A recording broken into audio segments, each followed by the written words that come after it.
Willkommen Tirachereich. Bitte vergessen Sie nicht, unseren Kanal zu abonnieren und dieses Video zu liken. Tack så mycket.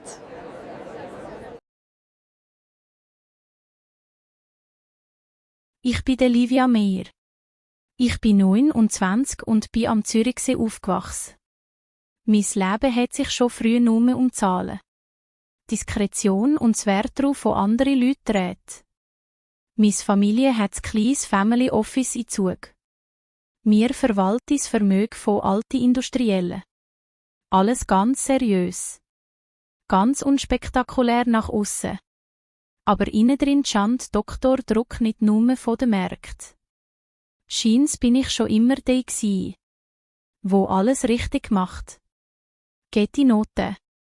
Master an Doktor Uni Zürich in Banking und Finance. Stage bei ihrer Privatbank in Genf. Aber in der Familie hat mir immer gesagt: «The Family Office gehört deine ältere Schwester Lea. Sie ist charismatische. Laut. Sicher. Und trotz all dem hat sie nie müsse für etwas kämpfen. Die Position im Geschäft ist ihr praktisch zugefallen. Wir haben nie wirklich darüber geredet. Es ist einfach so gsi. Vor 4 Monaten ist der Mail schon. Einladung zum Vorstellungsgespräch bei ihrer renommierten Privatbank in Zürich. Weiche Vermögensverwaltung. Internationale Kundschaft. Diskrete Strukturen. Genau die Kombi US-Professionalität und Distanz zur Familie. Wo ich mir immer gewünscht habe. Ich habe Doktortermin so ernst genommen wie ein Examen. Die Unterlage exakt vorbereitet. Die Fallstudie analysiert. Ein Gespräch im Shop dutzendmal durchs Bild. Und gleich habe ich gewusst, das Schwierigste wird nicht die Bank sein, sondern es Morgen vorher diehei. Am Morgen vom Gespräch ist es Haus unsprechlich ruhig gsi. Viel zu ruhig. Die Lea ist schon wach gsi. Perfekt gemacht. Mit Kaffee in Doktorhand und einem Blick. Wo so tut, als freue sie sich für Emmy. Sie lügt Emmy an. Stressest dich immer noch so wegen dem Interview. Du weisst. Papi wird dich sowieso zurückholen. Ein Family Office wartet doch schon. Ich antworte. Es ist mein Leben. Ich werde selber wählen. Was ich mit meiner Fähigkeit mache. Nicht nur das Verwalte. Was jemand anders aufgebaut hat. Sie lacht klitzet kurz. Entspann dich. Ohne dich geht das Geschäft auch. Ich greife mein Dossier. Will nur neu aus. Noch am Boulevard durch die Zugstrasse. Weitere Zug nimm. Und dann mit Doktoresbahn UF Zürich. Noch genug Zeit. Livia. Tschest mir schnell helfen. Im Abstellraum ist etwas mit Ordner. Ihre Stimme ist plötzlich ganz normal. Fast weich. Ich zögere klein. Aber ich kann schlecht nicht sagen. Mir heizigt zu Runde um Diskretion und Zugänglichkeit. Also folge ich ihr in den schmalen Gang hinter Doktorküche.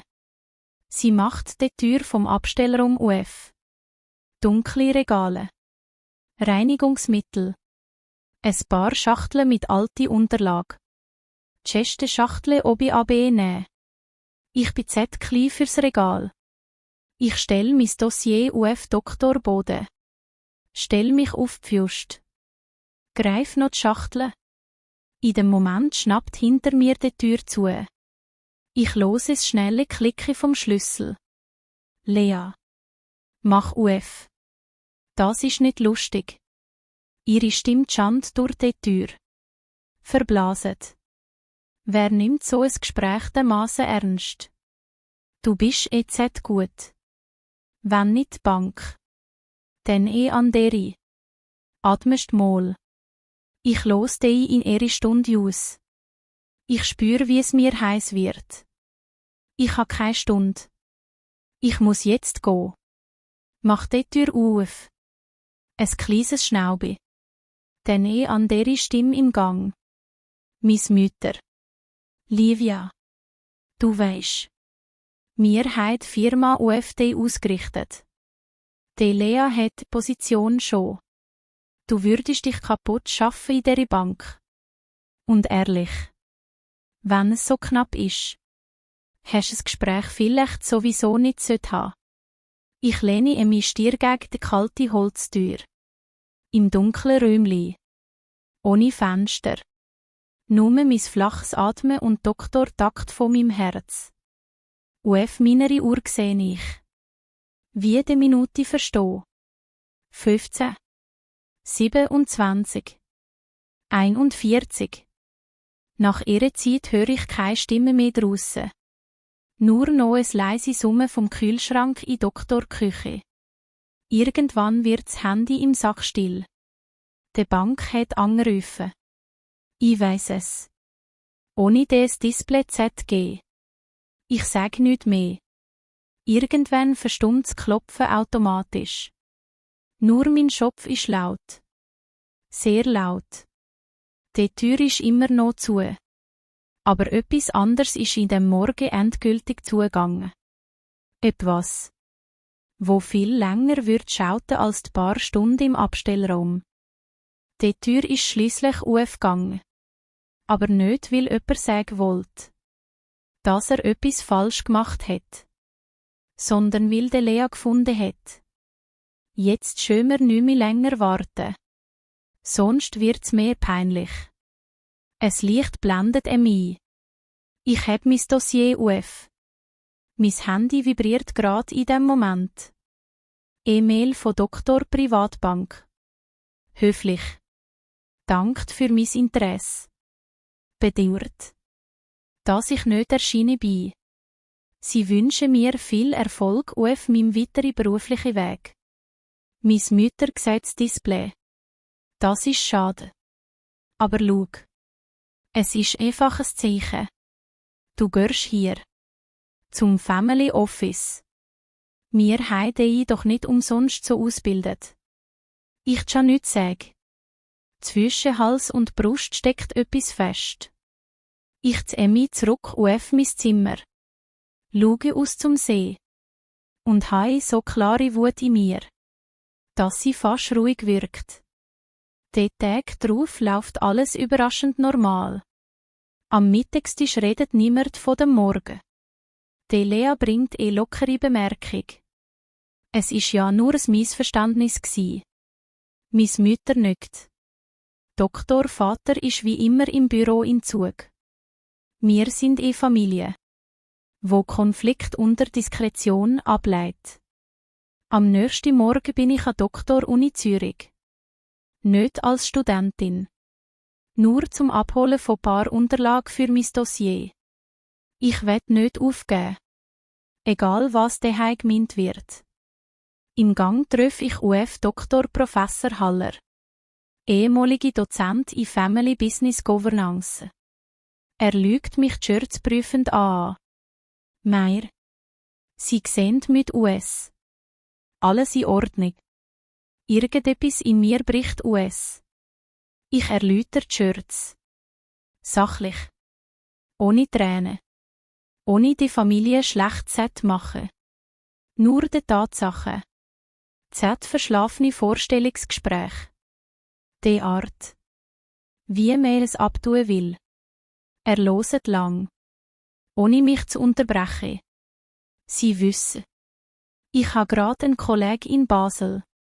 Kleinere unabhängige Vermögensverwaltung. Sie sucht einen Mensch, wo Zugang zur Familie hat, aber gleich professionell genug ist, zum neue Strukturen zu bauen. Ich glaube, sie wäre gut. Basel? Nicht Zürich. Nicht Zug. Stadt genug weiter weg. Aber gleich in der Schweiz. Ich spüre eine Mischung US-Erleichterung und Angst. Ein paar Tage später bin ich im Zug Richtung Basel. Mit einem Dossier, wo eigentlich für die Zürcher Bank gemeint war. Der Geschäftsleitung von dieser Vermögensverwaltung. Es host ihre Nähe vom Aschenplatz. Wirkt unspektakulär. Grad drum seriös. Das Gespräch ist nüchtern. Keine glänzende Präsentation. Nur meine Frage. Wie ich mit Konflikten in Familie umgehe. Was ich mache. Wenn die Loyalität zu Doktor Familie und zu Doktor Profession in verschiedene Richtungen ziehen. Ich denke unwillkürlich an die geschlossene Tür im Abstellraum. Ich habe gelernt. Der Zugang zum Vermögen heisst. Mehr hat auch Zugang zur Persönlichkeit von anderen. Doktor Mindestrespekt muss immer bleiben. Sonst verschöpft mir nicht nur Rendite, sondern sich selber. Doktor Älteste in der Runde nickt langsam. Das ist Antwort. Wo mir selten gehört. Wir melden uns. 2 Tage später ist die Zusage da. Klar. Ohne grosses Theater. Vertrag als Analystin. Mit Perspektive UF mehr. Basel wird mein neues Zentrum. Daheim reagiert niemand begeistert. Mein Mütter sagt. Basel? Also wirklich. So wie YT weg für so ein kleines Haus. Lea schnaubt. Wenn du meinst. Du findest Glück bei fremden Familien. Ich pack meine Sachen. Nicht will. Die Wohnung in Basel ist klein. Aber sie gehört mir. Zum ersten Mal seit langem habe ich das Gefühl, dass ich alle Türen, wo ich jetzt durchlasse, ohne Schlüssel drin hinter mir hören. Am ersten Arbeitstag sitze ich vor der Akte von ihrer Unternehmerfamilie USD Innerschweiz. 2. Generation. Streit über Macht. Mein Lesen verlangsamt. Die Zahlen. Der stille Vorwurf im Protokoll. Es scheint mir alles unheimlich bekannt vor. Ich frage mich, wie lange es geht, bis meine eigene Familie einmal nicht nur mich, sondern auch professionelle Hilfe wird brauchen. Und was ich mache, wenn die Tür plötzlich wieder aufgeht. Aber nicht im Abstellraum, sondern in meinem eigenen Büro in Basel. 3 Jahre sind vergangen.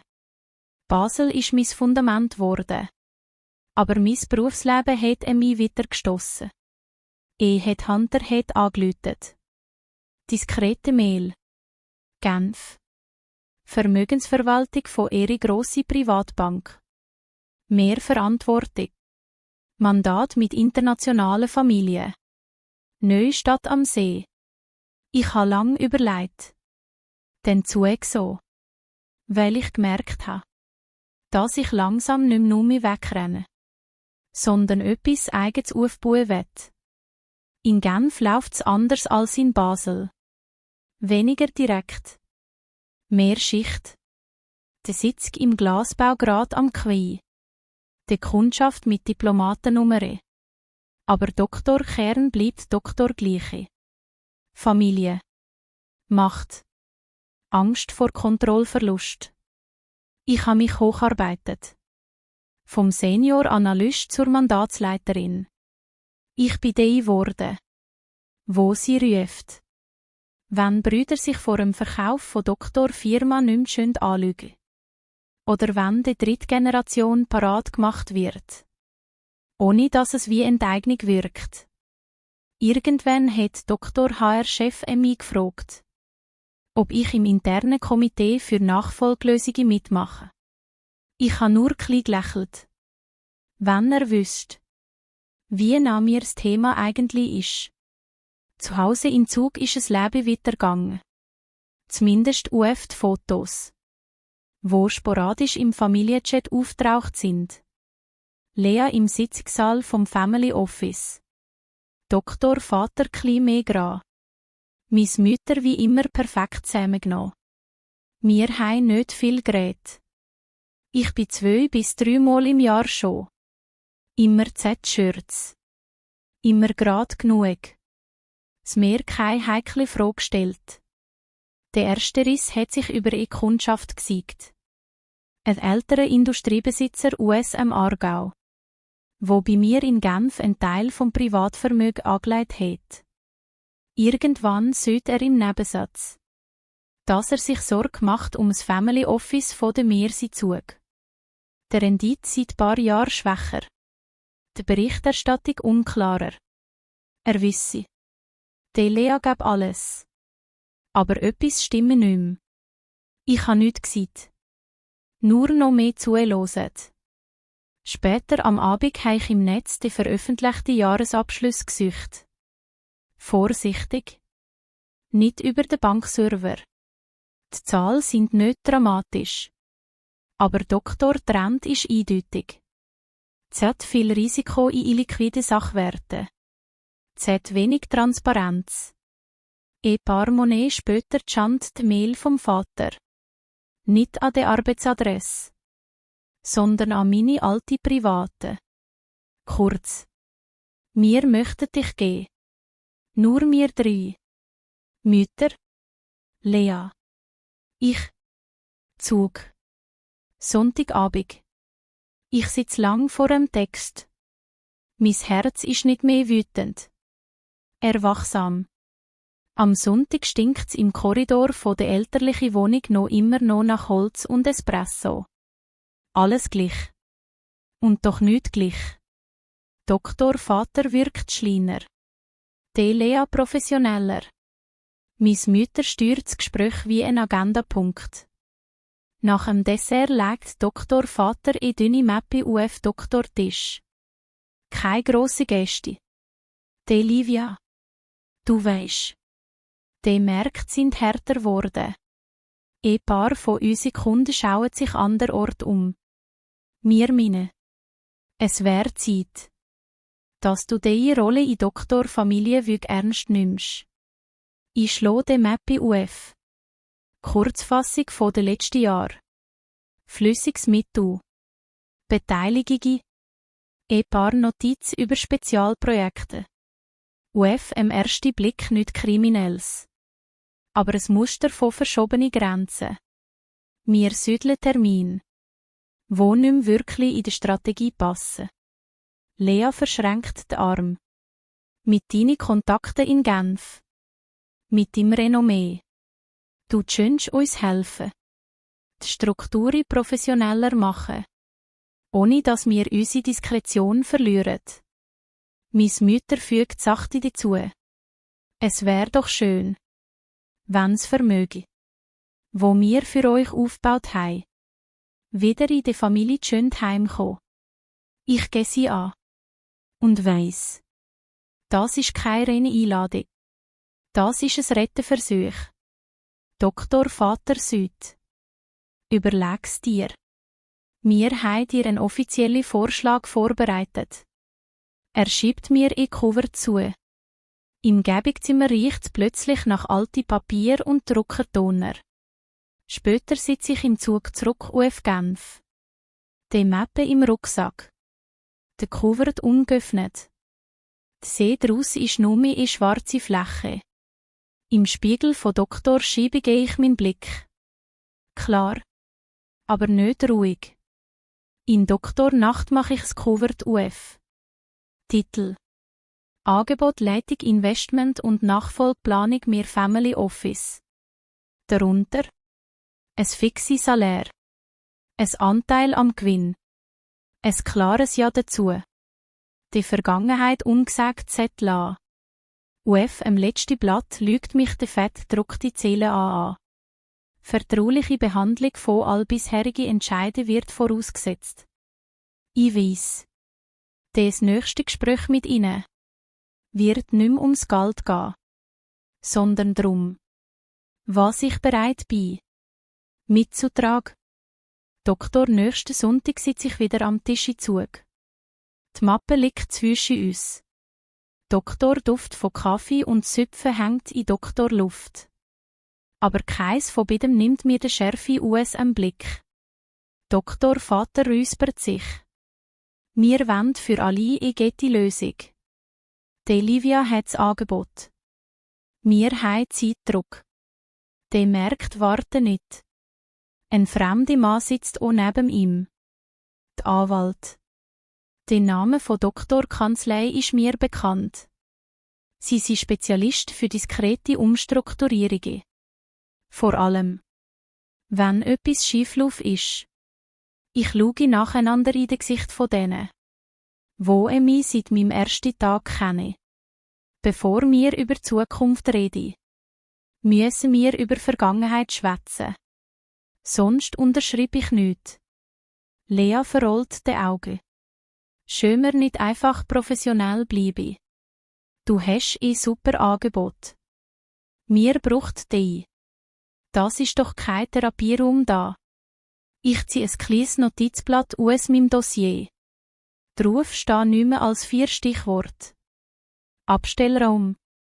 Risikoprojekt. Kundenverlust. Vertraulichkeit. Am Tag von meinem wichtigsten Vorstellungsgespräch. Haben ihr 2 entschieden, dass meine Pläne nicht wichtig sind.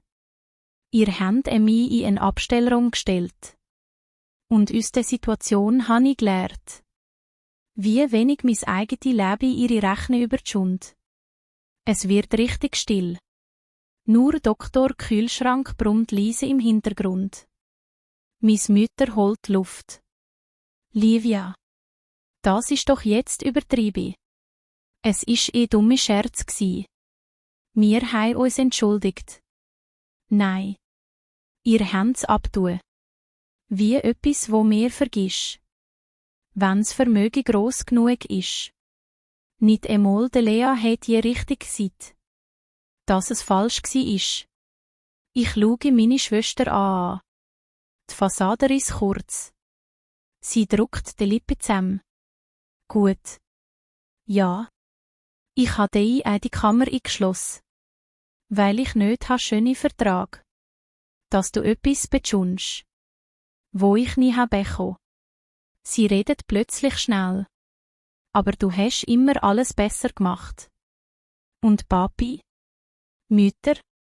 Sie haben dich immer als die Professionelle gegeben. Ich habe halt gemacht. Was übrig blieb ist. Doktor Vater süd laut. Lea? Ich heb die Hand. Das ist nicht nur ein Schwesterproblem. Das Muster ist das gleiche wie eure Anlage entscheiden. Wenn jemand im Weg steht, wird er weggeschoben. Wenn eine Zahl nicht passt, wird sie neu umgeschrieben. Ohne dass etwas offiziell falsch ist. Aber moralisch verrutscht alles. Doktor Anwalt schiebt sich die Brille näher an. Frau Mehr. Wir sind hier. Zum konstruktive Strukturoptimierung zu diskutieren. Es bringt nichts. Alte geht aufzuwärmen. Im Fall von Emmy Family Office ist jede alte Gicht ihr Risiko. Ich habe die Unterlage angeschaut. Die illiquide Beteiligungen. Die wackeligen Immobilienprojekte. Die Kundenverträge ohne klare Offenlegung. Ihr wollt, dass ich das alles decke. Mit meinem Namen. Meinem Renommee in Genf. Und meinem Schweigen. Keiner widerspricht schnell. Weil sie wissen. Ich habe recht. Mis Mütter sollt mit weicher Stimme. Mir braucht die. Ohne die wird's schwierig. Du bist doch auch Teil von dem. Willst du zulügen? Wie alles zerfällt. Ich spür, wie in mir 2 Stimmen reden. Die Tochter, wo gehen wird. Wie undankbar. Wenn sie nein süd. Und die Berufsfrau, wo weiss, dass das Fundament von ihrer Integrität aufrissen wird. Ich schaue mich zurück. Aber nicht so. Wie ihr wollt. Ich biete ein befristete Beratungsmandat an. Mit klaren Schranken. Ich helfe. Alles transparent zu machen. Den Risiko abbauen. Mit Kunden ehrlich zu reden. Aber ich unterschreibe nichts. Wo mich zwingt. Bisherige Entscheidungen zu decken. Wo ich fachlich oder ethisch fragwürdig feind. Lea lacht bitter. Das kannst du nicht machen. Du zerstörst unseren Ruf. Wahrheit zerstört nichts. Sie zeigt nur, Was sowieso schon Risse hat. Doktor Vater sagt klein Zähme im Stuhl. Und wenn der Kunde go? Wenn wir müssen Vermögen verschaufen? Wenn wir nicht mehr die Meiers sind? Wo alle kenne? Ich schaue ihn an. Zum ersten Mal nicht als Tochter, sondern als Erwachsene.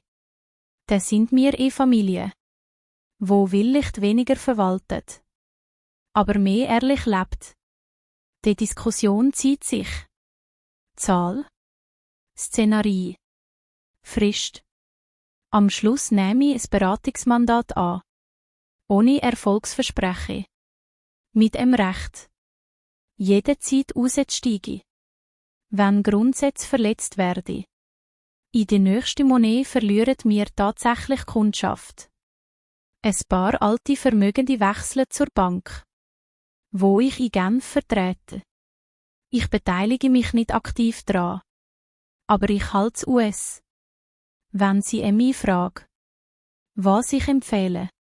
Doktor Family Office schrumpft. Zweige wird verkauft. Die Wohnung in der Stadt wird vermietet. Doktor Vater pendelt weniger im Anzug umher. Mehr sieht wieder, dass er müde ist. Oben sitze ich allein im fast leeren Büroeinzug. Die Ordner im Regal sind sauber beschriftet. Die riskante Positone abgebaut. Die Bucher stimmen wieder. Zumindest CHT so will. Wie es in der Branche schon stimmt. Ich schaue die Tür vom Schleini-Abstellraum im Gang an.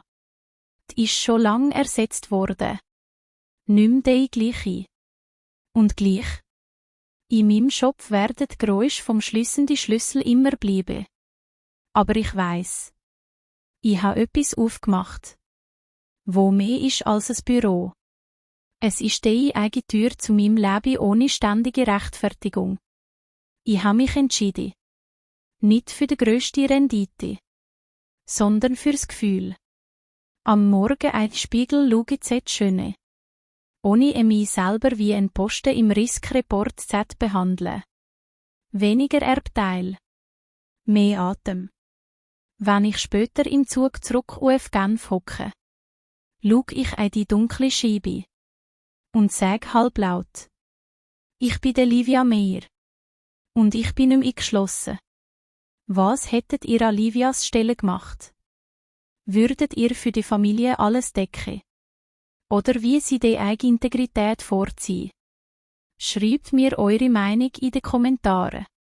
Und wenn ihr mehr so diskrete, menschliche Schicht US-Doktor Welt von der Vermögende Wand hören. Abonniert den Kanal und bleibt dabei.